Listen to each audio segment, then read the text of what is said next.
मैं समझता हूं कि इससे ज्यादा कुछ कहने की कोई आवश्यकता नहीं है। ...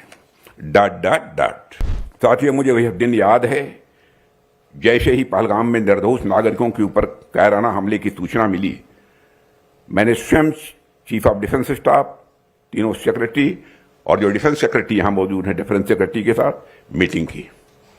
वैसे तो आम तौर पर अपनी सेनाओं से मैं पहले भी कहता रहा हूं कि आपको हर स्थिति से निपटने के लिए हर पल तैयार रहने की आवश्यकता है।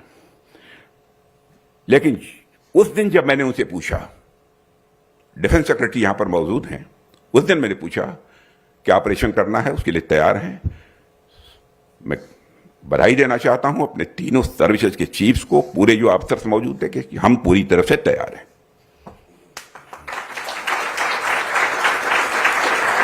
उसके बाद हम लोग प्रधानमंत्री जी के साथ बैठे।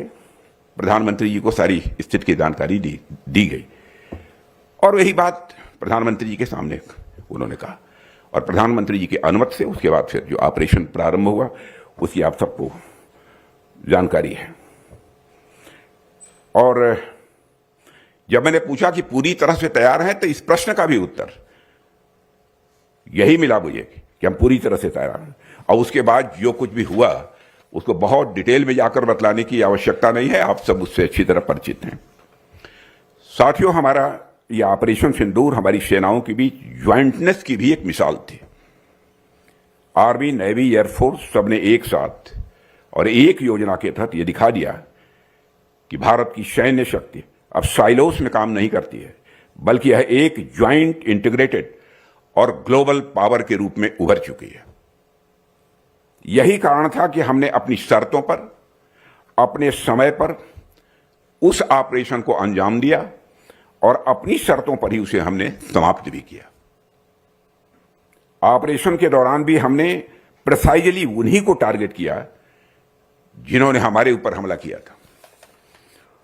और मैं यहां फिर से स्पष्ट कर देना चाहता हूं कि हमने यह ऑपरेशन इसलिए नहीं बंद किया कि हमारी क्षमता कम हो गई थी।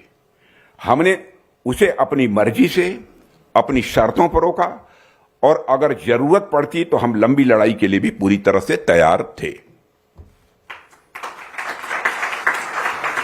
और हमारी सर्ज कैपेसिटी, यानी अचानक जरूरत के समय क्षमता विस्तार करने की ताकत भी हमारे पास मौजूद थी ही नहीं, बल्कि अभी भी है और पहले से और अधिक दुरुस्त है।